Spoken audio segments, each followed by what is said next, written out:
Gold, trusted gold buyers. మీరు తాకట్టు పెట్టిన బంగారాన్ని విడిపించి ఈ రోజు ఉన్న మార్కెట్ ధరకు కొనబడను.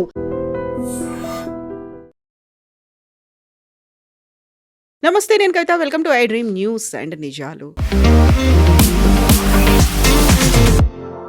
మహిళా రిజర్వేషన్ బిల్లు కోసం ప్రత్యేకంగా 3 రోజుల పాటు పార్లమెంట్ సెషన్ నిర్వహించబోతోంది కేంద్ర ప్రభుత్వం. అందులోనూ పర్టికులర్గా ఇప్పుడున్నటువంటి స్థానాల సంఖ్యను పెంచడంతో పాటుగా ఇప్పుడున్నటువంటి స్థానాలకి తోడు 273 నియోజకవర్గాలని, అంటే 33% నియోజకవర్గాలని మహిళలకు కేటాయించేలా సవరణలు కూడా తీసుకురాబోతున్నారు. బట్ దీనికి జనాభాకి సంబంధం లేదా? దీనివల్ల దక్షిణాది రాష్ట్రాలకి నష్టం జరగట్లేదా? జిఎస్డిపి ఆధారంగా ఈ విభజన జరగాలి అంటున్నప్పుడు కేంద్ర ప్రభుత్వం ఎవరికి న్యాయం చేయబోతోంది? దీనివల్ల ఎవరికి నష్టం జరుగుతుంది? మనతో పాటుగా ఉన్నారు సీనియర్ జర్నలిస్ట్ సురేష్ కొచ్చాతిల్ గారు. సార్ నమస్తే. సో మనం ఎప్పటి నుంచో ఎదురు చూస్తున్నాం, అనుకుంటున్నాం, చాలా వరకు స్పెక్యులేషన్స్ ఉన్నాయి, అవుతుందా కాదా అని డౌట్ల తర్వాత ఫైనల్గా ఈ మంత్ 16th నుంచి 18th వరకు ఒక 3 days స్పెషల్ సెషన్స్ జరగబోతున్నాయి టు డిస్కస్ అండ్ దీన్ని పాస్ చేద్దాము అనేది. బోల్డ్ అని ప్రోస్ అండ్ కాన్స్ కనిపిస్తున్నాయి, ఇఫ్స్ అండ్ బట్స్ ఉన్నాయి. మీరేమంటారు? పర్టికులర్ బిల్ 2023లో పాస్ అయిన బిల్ ఇది, 128th కాన్స్టిట్యూషనల్ అమెండ్మెంట్. అప్పుడు ఏం చెప్పారంటే మహిళలకి 33% రిజర్వేషన్ కల్పించాలి పార్లమెంట్, దట్ ఈస్ లోక్సభలో అండ్ స్టేట్ అసెంబ్లీస్లో. మనకు ఆల్రెడీ ఈ చట్టం పంచాయత్లో, మున్సిపల్ కార్పొరేషన్స్ ఆల్రెడీ ఉన్నాయి 33% మహిళలకి. కానీ లోక్సభలో దీన్ని తీసుకురావడానికి చాలా ప్రయత్నించారు యూపీఏ గవర్నమెంట్, కానీ తీసుకురాలేకపోయారు, వాళ్ళు అమెండ్మెంట్ పాస్ చేయలేకపోయారు. ఇన్ఫ్యాక్ట్ ఈ పర్టికులర్ లాని, చట్టాన్ని తీసుకురావడానికి 4 సార్లు ప్రయత్నించారు. 1996లో, 98లో, 99లో అండ్ 2008లో, అప్పుడు యూపీఏ గవర్నమెంట్ మన్మోహన్ సింగ్ గారు ఫస్ట్ 3 టైం, అంటే 96, 98, 99లో ఈ బిల్ ఇంట్రడ్యూస్ కూడా చేయలేకపోయారు. ఇంట్రడ్యూస్ చేశారు కానీ ల్యాప్స్ అయిపోయింది బిల్, పార్లమెంట్కి డిబేట్కి రాలేదు. 2008లో లోక్సభలు తీసుకొచ్చారు కానీ డిబేట్ జరగలేదు. అక్కడ లాలూ ప్రసాద్ యాదవ్ సమాజ్వాదీ పార్టీ పెద్ద గొడవ చేశారు, మీకు గుర్తుంటుంది. లాలూ ప్రసాద్ వాళ్ళ పార్టీ పేపర్ చించి పడేసి మొత్తం చాలా గొడవ చేశారు అక్కడ. దాని తర్వాత అది రాజ్యసభకి వెళ్ళింది. అక్కడ బీజేపీ వాళ్ళు సపోర్ట్ చేశారు, కాంగ్రెస్ని సపోర్ట్ చేసి బిల్ పాస్ చేశారు. సో అందరూ ఏమనుకున్నారంటే ఆ బిల్ మళ్ళీ లోక్సభకు వచ్చి లోక్సభ పాస్ చేస్తారనుకున్నారు, కానీ జరగలేదు. అది పెద్ద ఇష్యూ అయిపోయింది, బిల్ ల్యాప్స్ అయిపోయింది. అంటే ఆ పార్లమెంటు ఫినిష్ అయిన తర్వాత బిల్ ల్యాప్స్ అయింది. అది తో ఈ బిల్ అట్లనే ఉండిపోయింది. తర్వాత మోదీ గవర్నమెంట్ వచ్చిన తర్వాత దీన్ని 2023లో చట్టంగా తీసుకొచ్చారు, that is women's reservation bill అని. అందరూ సపోర్ట్ చేశారు, బిల్ పాస్ అయింది. ఇప్పుడు దాని తర్వాత ఇప్పుడు మన 26కి వచ్చేసాం, 3 సంవత్సరాలు ఏం చేయలేదు.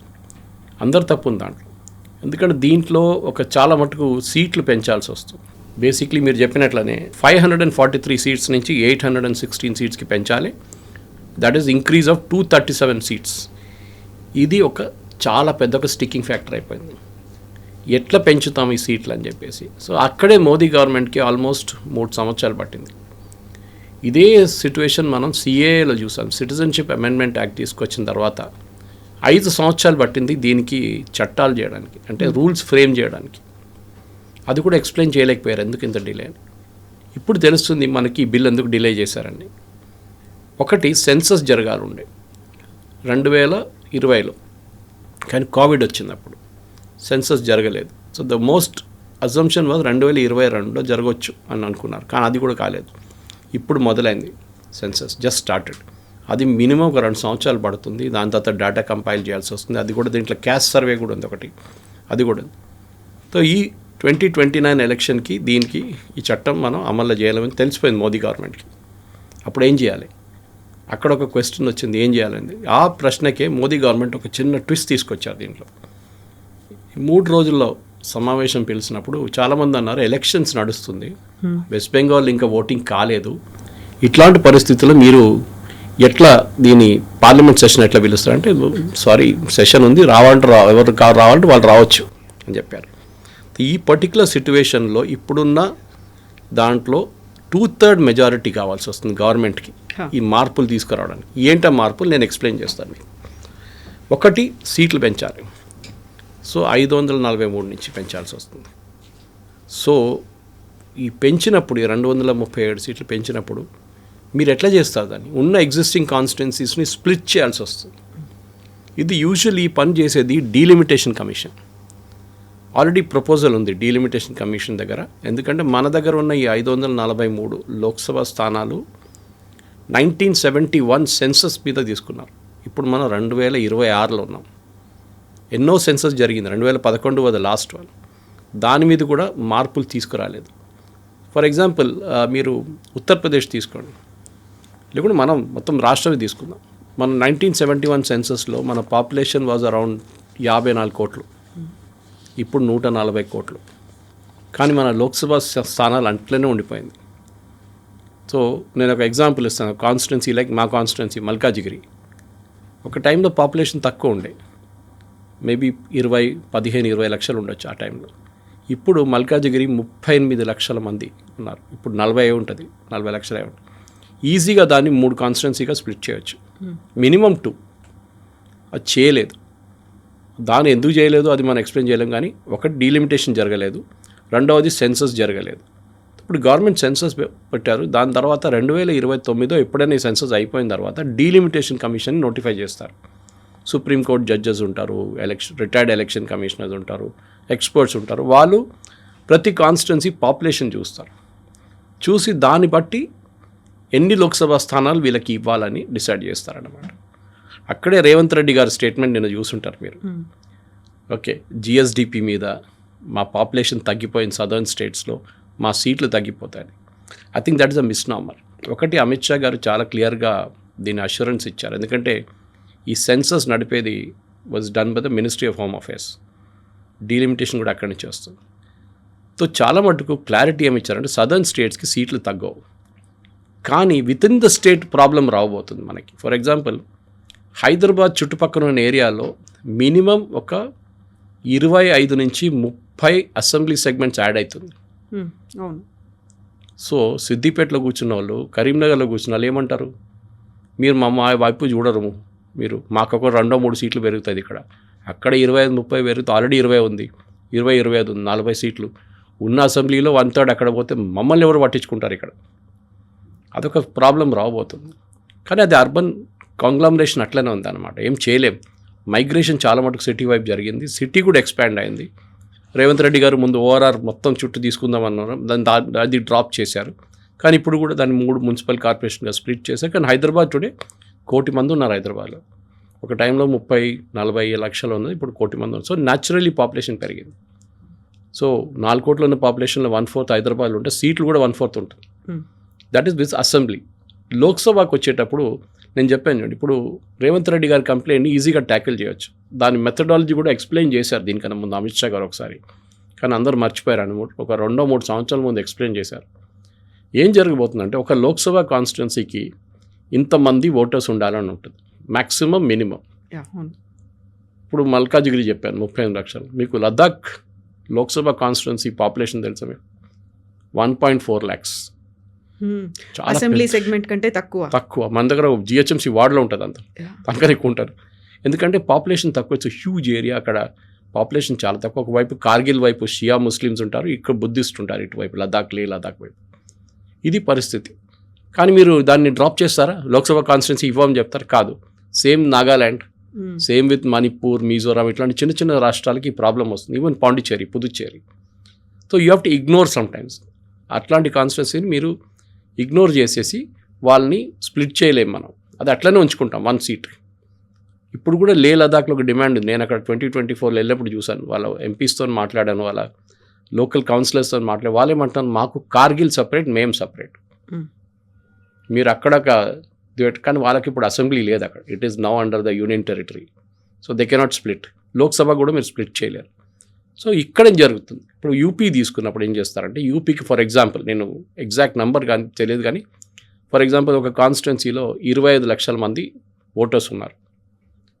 యూపీలో ఏం చేస్తారంటే ఆ 25 లక్షల్ని ఒక ఓటర్గా ఒక కాన్స్టిట్యున్సీగా తీసుకుంటారు. మన దగ్గర ఏం చేస్తారు, 40 లక్షలు ఉన్న మల్కాజిగిరిని 2 చేస్తారు. ప్రపోర్షనేట్ అయిపోతుంది. ఇక్కడ ఉన్న పాపులేషన్ 15 లక్షలు, 16 లక్షలు, యూపీలో ఉన్నది 24 లక్షలు. సో వాళ్ళ దగ్గర పాపులేషన్ ఇప్పుడు 22 కోట్లు, 24 కోట్ల దాకా ఉండొచ్చు. సో నంబర్ ఆఫ్ సీట్స్ 80 పెరిగి 120 అవుతుంది, 160 కాదు. టెక్నికలీ 160 కావాలి, కానీ 160 ఇవ్వరు వాళ్ళకి, 120 దగ్గర తీసుకొచ్చి ఆపేస్తారు. తమిళనాడు, కేరళ, కర్ణాటక, తెలంగాణ, ఈవెన్ ఆంధ్ర, ఇక్కడున్న గవర్నమెంట్ది ఒక కంప్లైంట్ ఏంటంటే మేము పాపులేషన్ కంట్రోల్ చేశాం, మీరు మాకు రివార్డ్ చేయాల్సిన బదులు మా సీట్లు తగ్గించేస్తున్నారు, మా ఇంపార్టెన్స్ తగ్గిపోతుంది. ఇది వీళ్ళ కంప్లైంట్. సో ఫర్ ఎగ్జాంపుల్ వీళ్ళేమంటారు, బీజేపీ నార్త్ ఇండియాలో గెలుస్తారు, అక్కడ సీట్లు పెంచుకుంటారు వాళ్ళు, సో మమ్మల్ని ఎవరు పట్టించుకోరు, సౌత్ ఇండియా గెలవకపోతే కూడా మాకు ప్రాబ్లం లేదంటారు, which is a wrong thing. ఎందుకంటే తెలంగాణ లాంటి ప్లేస్లో కూడా బీజేపీకి 8 స్థానాలు ఉన్నాయి, ఇక్కడ కూడా 50% of seats they have one. ఆ కంప్లైంట్ ఇక్కడ రాదు. Karnataka also they doing good, అక్కడ కూడా వాళ్ళు ఇప్పుడు అపోజిషన్లో ఉన్నారు అంతే. సో సౌత్ నార్త్ అనేది ఈ డివైడ్ తప్పు. ఐ థింక్ ఉమెన్స్ రిజర్వేషన్ బిల్లో చాలా మటుకు ఇప్పుడు ఈ అమెండ్మెంట్ తీసుకొస్తున్న దాన్ని ప్రతి పార్టీ సపోర్ట్ చేయాల్సిందే. కానీ ఇవాళ సోనియా గాంధీ గారు ఒక ఆపరేట్ రాశారు హిందూలో, దాంట్లో ఆమె ఏమన్నారని, మోదీ గారు ఈ పొలిటికల్ పాయింట్ స్కోర్ చేయడానికి ట్రై చేస్తున్నారు, మీరు సెన్సస్ దాకా ఆగాలుండే, సెన్సస్ తర్వాత డీలిమిటేషన్ ఇది చెప్పారన్నమాట. ఇప్పుడు సెన్సస్ ఎక్కడ ఎంత జనాభా ఉన్నారో తెలియకుండానే డీలిమిటేషన్ కానీ సీట్ల సంఖ్య కానీ ఎలా చేస్తారు? ఒకవేళ ఇదే ప్రాపర్గా జరగలేదనుకుంటే 33% రిజర్వేషన్ అనేది దానికి జస్టిస్ జరిగినట్టే అవుతుందా? సెన్సస్ అంటే ఇట్ ఇన్క్లూడ్స్ ఎంటైర్ పాపులేషన్. ఓటింగ్కి ఓన్లీ అబౌవ్ 18 years వాళ్ళు ఎలిజిబుల్ ఉంటారు. డిఫరెన్స్ ఉంటుంది. సో 18 కన్నా తక్కువ చాలా పెద్ద పాపులేషన్ ఉంటుంది. సో సెన్సస్కి దానికి సంబంధం లేదు. మీ దగ్గర ఓటర్ లిస్ట్ ఉన్నప్పుడు that is the final number. ఇప్పుడు ఎస్ఐఆర్ కూడా జరుగుతుంది, క్లీనప్ అయింది చాలా మటుకు ఓటర్ లిస్టు. సో మీరు చూడండి, యూపీ, బీహార్, వెస్ట్ బెంగాల్, 2-3 రాష్ట్రాలు ఇంకో ఉన్నాయి, గుజరాత్, అన్నీ కలుపుకుంటే 6 కోట్ల మంది ఓటర్స్ని తీసేశారు లిస్ట్ నుంచి, 6 crores. అప్పుడు చెప్పండి కవిత గారు, ఇప్పుడు మన దగ్గర పాపులేషన్ 140 కోట్ల, ఈ 5-6 స్టేట్లను 6 కోట్లు తీసేశారు. మిగతా అన్ని స్టేట్లు కలుపుకుంటే ఒక 4 కోట్లు పోయి ఉంటుంది అక్కడి నుంచి కూడా. తమిళనాడు 1 crore, 10 కోట్ల పాపులేషన్ పోయిందా మనది? So what should be our actual population? 130 crores చెప్పలేము. మనం 150 crores కూడా ఉండొచ్చు పాపులేషన్. ఈ మనం అజంప్షన్ పెట్టుకుంటున్నాం. మనకి 2011 తర్వాత సెన్సస్ జరగలేదు. సో మనం ఏం చేస్తున్నాం, ఎక్స్ట్రాపోలేట్ చేస్తున్నాం. ఇంత గ్రోత్ లాస్ట్ డెకేడ్లో జరిగిందంటే ఈ డెకేడ్లో ఇంత గ్రోత్ జరిగి ఉంటుంది. ప్రతి స్టేట్ వాళ్ళ బర్త్స్ రిపోర్ట్ చేస్తారు, డెత్స్ రిపోర్ట్ చేస్తారు. సో ఇది సెన్సస్ జరుగుతుంది, ఇట్స్ అ ప్యారలల్ మిషన్. కానీ సెన్సస్ కోసం ఆగితే ఉమెన్స్ రిజర్వేషన్ బిల్ యాక్చువల్లీ అమల్లో రాదు. ఇదే రాహుల్ గాంధీ కూడా కంప్లైంట్ చేశారు ఒక స్పీచ్లో, ఇప్పుడు అది వైరల్ అవుతుంది. అది ఆ స్పీచ్లో ఆయన ఏమన్నాడు, మీరు ఎందుకు ఆగుతున్నారు, ఎందుకు ఆగారు ఇప్పుడు దాకా, ఇంప్లిమెంట్ చేయండి, it takes only 5 minutes to implement అన్నారు. మోదీ గారు అన్నారు, great, we will implement it now. కానీ ఇంప్లిమెంటేషన్ ప్రొసీజర్ మీదే ఈ గొడవంతన్నాడు. మీరు చెప్పినట్లని పాపులేషన్ అంటే జనాభా ఏంటి, let the amendment go through. మీకు ఇంకా 3 సంవత్సరాలు ఉన్నాయి నెక్స్ట్ ఎలక్షన్కి. ఆ 3 సంవత్సరాల్లో ఒక డీలిమిటేషన్ కమిషన్ పేరు కాకుండా ఇంకేదైనా పేర్లో పెట్టి రిటైర్డ్ ఎలక్షన్ కమిషనర్స్ కానీ, retired chief justice of India, కొంతమంది జ్యుడిషియల్ ఎక్స్పర్ట్స్, కొంతమంది పాపులేషన్, వీళ్ళందరినీ పెట్టి ప్రతి ఈ 543ని ఎట్లా పెంచాలి మనం, ఇంకా 237 సీట్లు పెంచితే 816 సీట్లకు రావాలంటే ఎట్లా చేయాలి ప్రతి స్టేట్లో. ఇప్పుడు మన దగ్గర ఉన్న 17 సీట్లు బహుశా అది పెరిగి 26 కావచ్చు నా అంచనా. అది నేను చూశాను ఇక్కడ ఆ నంబర్. అది same thing with Andhra Pradesh, same thing with Karnataka. కానీ నార్త్లో పెరిగిందంటే మీ దగ్గర ఉన్న పాపులేషన్ 4 కోట్లు, తెలంగాణ మన దగ్గర ఉన్న పాపులేషన్ 4 కోట్లు, వాళ్ళ దగ్గర 22 కోట్లు ఆల్రెడీ ఉంది. So they are almost 5 to 6 times of your population. So naturally వాళ్ళ సీట్లు కూడా 6 times పెరగాలి కదా. మీ వైపు మీకు రేపు 10 సీట్లు ఇచ్చారనుకోండి, తెలంగాణకి 10 సీట్లు ఎక్కువ ఇచ్చారు, 17 నుంచి 26 చేశారు, ఆర్ 27 చేశారు. ఉత్తరప్రదేశ్ కూడా అదే చేయాలి కదా, 80కి డబుల్ చేయాల్సి వస్తుంది వాళ్ళకి కూడా. అదే టర్మినాలజీలో మీరు వెళ్ళాల్సి వస్తుంది అనమాట. ఇక్కడ మీరు పెంచారు 10 సీట్లు based on 4 crore population, 20 crore పాపులేషన్కి 5 times. So 50 to 60 seats పెంచాలి వస్తుంది మీకు. అంటే 150 సీట్లు అవుతుంది యూపీ. కానీ ఇప్పుడు మినిస్ట్రీ ఆఫ్ హోమ్ అఫేర్స్ ఆ రోజు రిలీజ్ చేసిన ఫిగర్లో ఒక 2-3 నెలల ముందు యూపీస్ 120 to 124 సీట్స్ అని చెప్తారు. అంటే ఆల్రెడీ వాళ్ళ మైండ్లో ఒక నంబర్ అయితే ఉంది. ఆ నంబర్ని ఇప్పుడు గ్రౌండ్ లెవెల్లో డివైడ్ చేయాల్సి వస్తుంది. That is the most important thing. ప్రతి కాన్స్టిట్యున్సీ, సికింద్రాబాద్ లోక్సభ కాన్స్టిట్యూన్సీ ఎట్లా డివైడ్ చేస్తారు ఇప్పుడు? 2 చేస్తారా దాన్ని? పేరేమైనా పెట్టుకోవచ్చు దానికి, కానీ ఎట్లా చేస్తారు? That population that be divided. మన దగ్గర కూడా కార్వాన్ అనే ఒక కాన్స్టిట్యున్సీ ఉంది. బద్దంబాల్ రెడ్డి గారు గెలుస్తుండే ఎప్పుడు అక్కడి నుంచి. ఆయన అక్కడే బద్దంబాల్ రెడ్డి అంటే కార్వాన్ అంటే బద్దంబాల్ రెడ్డి. కానీ మీరు చూసుంటారు అక్కడ దాని తర్వాత బీజేపీ ఎప్పుడు గెలవలేదు బద్దంబాల్ రెడ్డి గారు పోయిన తర్వాత. అక్కడి నుంచి. ఎందుకంటే కార్వాన్ కాన్స్టిట్యున్సీని రాజశేఖర్ రెడ్డి డీలిమిటేషన్ చేశారు.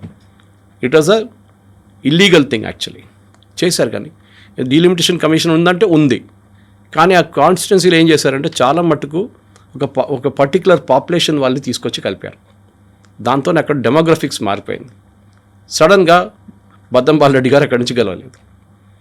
అట్లనే మన దగ్గర ఓల్డ్ సిటీలో చాలా కాన్స్టిట్యున్సీస్ పేర్లు మారిపోయినాయి. అక్కడ బేగం బజార్ కాన్స్టిట్యున్సీ ఉండే, ఇప్పుడు లేదు. అది పేరు మారిపోయింది. ఇక్కడ గోషామాయిల్ వైపు వచ్చేసింది. రాజా సింగ్ గెలుస్తున్నారు అక్కడి నుంచి. సో ఇట్లాంటి చాలా మార్పులు మన దగ్గర కూడా జరిగినాయి. So it is not that it didn't happen. కానీ కొన్ని జరగాల్సి ఉండే జరగలేదు. డీలిమిటేషన్ జరుగుతుంది. Let this happen. దాని తర్వాత సెన్సస్ వచ్చిన తర్వాత మనం నెక్స్ట్ 2034 ఎలక్షన్స్కి మనం మార్పులు తీసుకురావచ్చు ఎట్లా. కానీ దానికి అన్ని ఒక పెద్ద డిసడ్వాంటేజ్ అంటే కవిత గారు, మీరు ఒక ఫిక్స్డ్ పీరియడ్ ఇస్తే, ఫర్ ఎగ్జాంపుల్ ఓకే 5 సంవత్సరాలు ఒక ఎంపీ సీట్ ఉంటుంది, దాని తర్వాత రొటేట్ అవుతుంది. దాన్ని సికింద్రాబాద్ 1, సికింద్రాబాద్ 2 అని పెట్టుకుందాం మనం. సికింద్రాబాద్ 1 మహిళల కోసం రిజర్వ్ చేసిన కాన్స్టిట్యున్సీ, నెక్స్ట్ దానికి వచ్చినట్టు సికింద్రాబాద్ 2 అయిపోతుంది. అప్పుడు ఆ పనిచేసే ఎంపీ ఎక్కడి నుంచి ఆమె ఏమంటుంది, నేనెందుకు పని చేయాలి, నెక్స్ట్ 5 సంవత్సరాల తర్వాత నేను ఇక్కడ పోటీ చేయలేను, let it go, doesn't matter, నేను పని చేయను, నేను మళ్ళీ ఈ 5 సంవత్సరాలు ఎట్లా నడిపించుకుంటూ పోతాను నేనంట. అది కాదు, దే షుడ్ బి కంటిన్యూషన్. 10 సంవత్సరాలైనా ఆ ఎంపీ సీట్ అట్లనే ఉండాలి. ఎందుకంటే ఈ పర్టికులర్ అమెండ్మెంట్లో ఒక మేజర్ ఇదేంటంటే ఈ పర్టికులర్ రిజర్వేషన్ 15 సంవత్సరాల దాకా ఉంటుంది అని ఒక మార్పు తీసుకొస్తున్నారు. దాని తర్వాత ఈ అమెండ్మెంట్ని కొట్టి పడేయకపోతే it will continue forever. Lok Sabha ఎప్పుడు దాకా దీన్ని అమెండ్ చేయరో 15 years అనేది 30 సంవత్సరాలు, 40 సంవత్సరాలు కూడా వెళ్ళొచ్చు రిజర్వేషన్.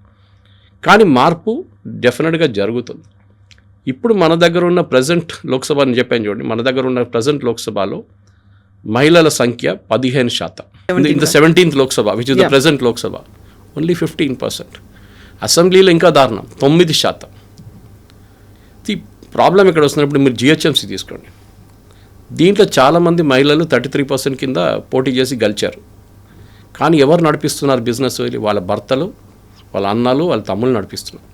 వాళ్ళు సంతకం పెట్టడానికి ఒకటే వస్తారు వాళ్ళు, అంతే. ఓన్లీ వీళ్ళు షాడో లాగా ఉంటుంది అంతే. వాళ్ళ ఆఫీస్లో అయితే వాడు కూర్చొని ఉంటాడు అక్కడ టేబుల్ దగ్గర, ఈమె ఎక్కడ కనిపించదు. ఎందుకంటే పవర్ వాళ్ళ దగ్గర ఉంది. That should be avoided. కానీ అది చేయలేం, చాలా డిఫికల్ట్. ఎందుకంటే అది జిహెచ్ఎంసీలో చూస్తున్నాం, పంచాయతీలో కూడా చూస్తున్నాం.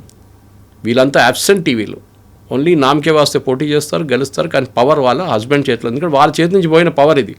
సో వాళ్ళ పవర్ వాళ్ళ దగ్గర ఉంచుకుంటారు. నీకేం కావాలరా ఆ పని, సరే ఇంత డబ్బులు నేను తీసుకుంటాను, ఆ పని చేపిస్తారు. సో లోక్సభకు వచ్చేటప్పుడు కూడా ఇది జరగకూడదు. దీనికి ఉన్న మిస్యూజ్ ఎట్లా హ్యాండిల్ చేస్తారనేది ఒక పెద్ద సమస్యగా ఉండిపోతుంది.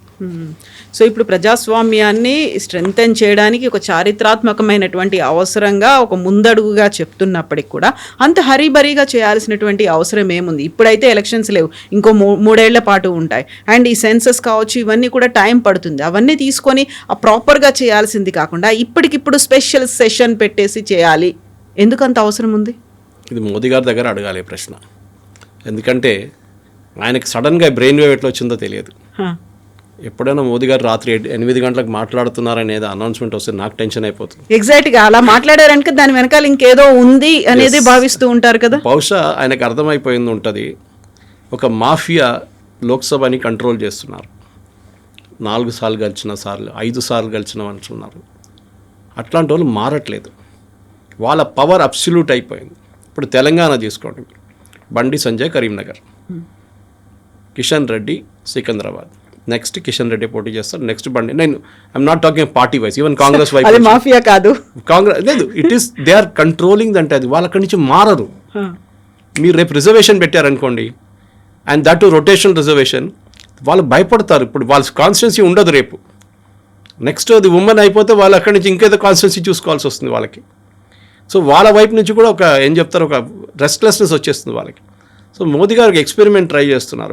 ఒకటి హీ విల్ క్లెయిమ్ క్రెడిట్. అది సోనియా గాంధీ వాళ్ళ ఆమె రాసిన ఆపేడ్లో కూడా అదే చెప్తుంది, Modi is trying to claim credit for it. నేను చెప్తాను దాంట్లో తప్పేముంది? మీకు అవసరం ఉంది, మీకు ఇంత మంచి అవసరం ఇచ్చారు, 4 సార్లు ఈ బిల్ వచ్చింది పార్లమెంట్లో, మీరు పాస్ చేయలేకపోయారు, మోదీ గారు చేశారు.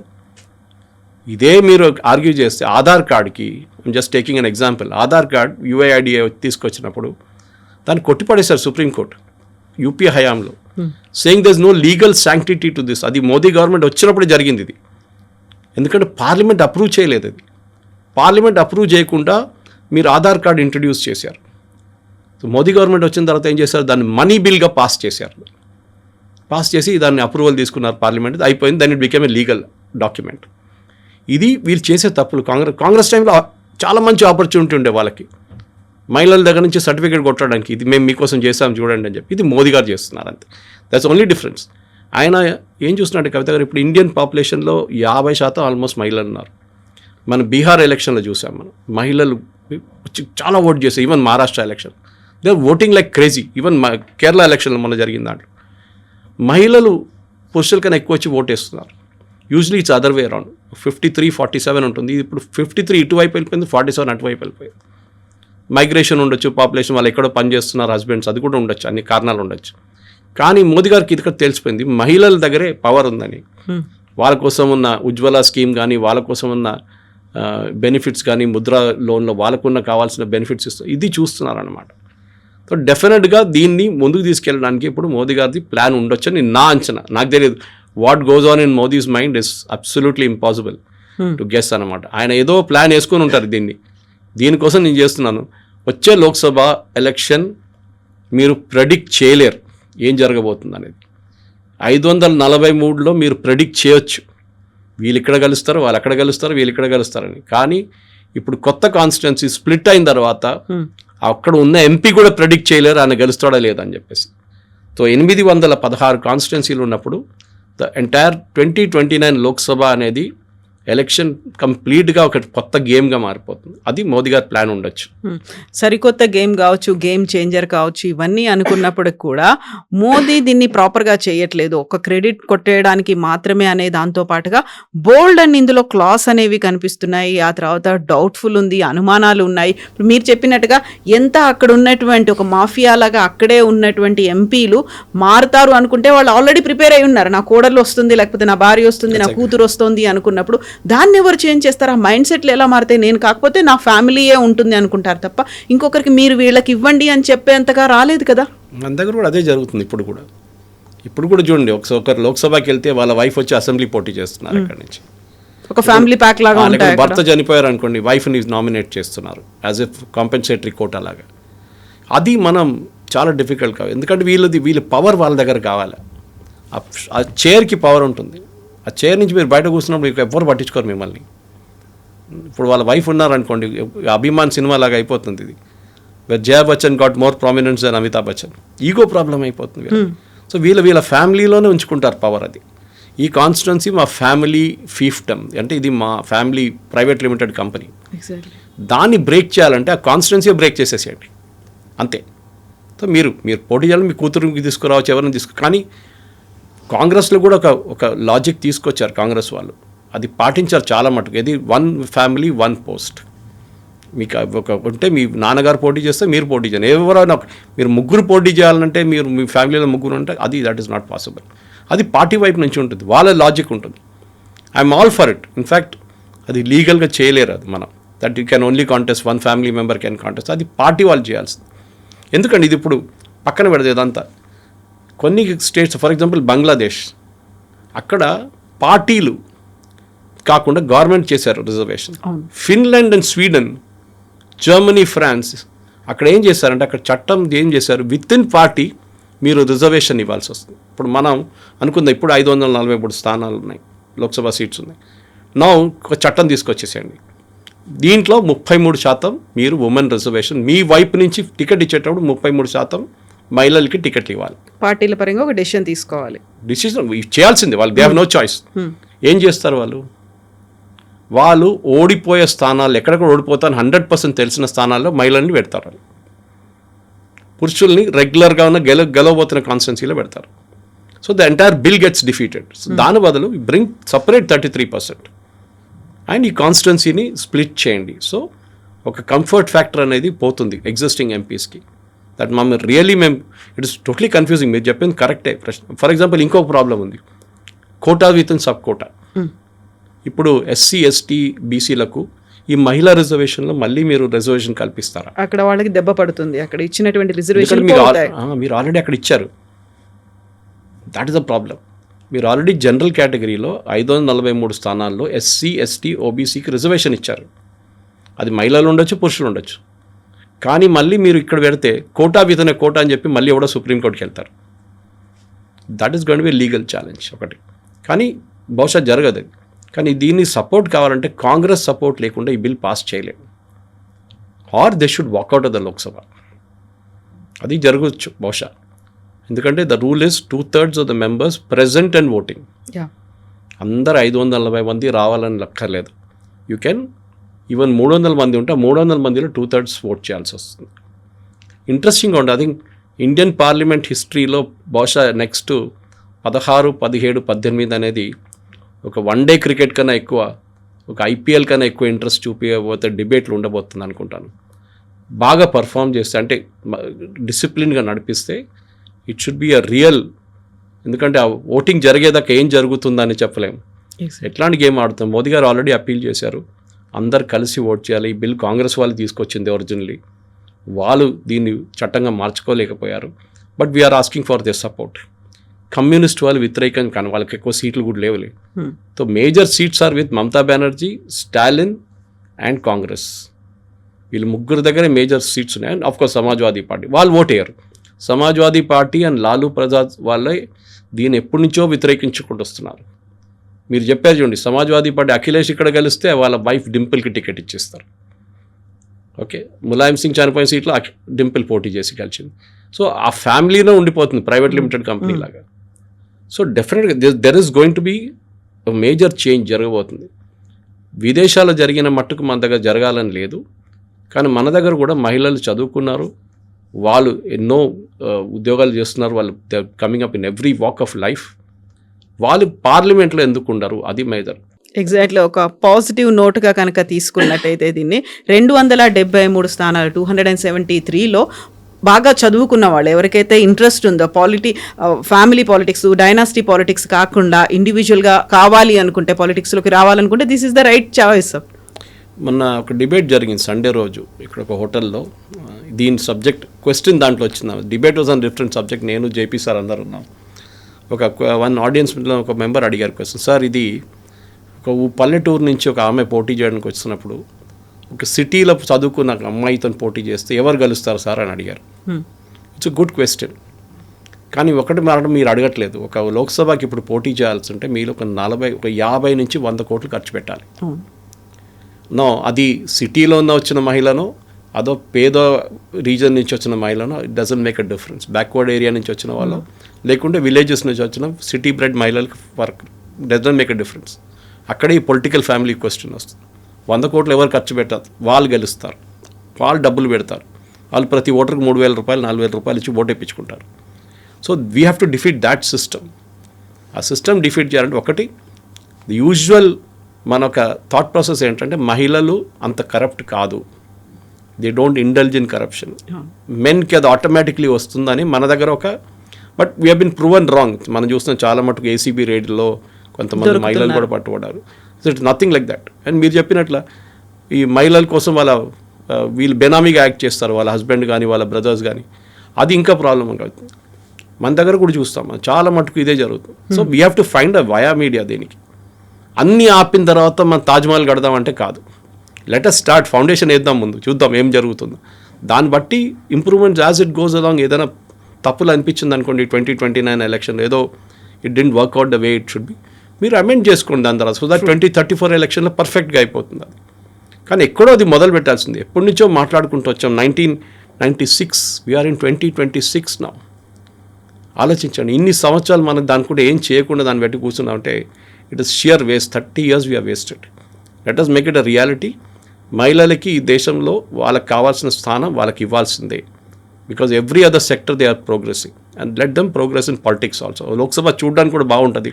It possibly look more colourful with all saris and all that. చూద్దాం. అండ్ క్వాలిటీ ఆఫ్ డిబేట్స్ కూడా బహుశా it will improve as we go along. అది చూడాల్సింది.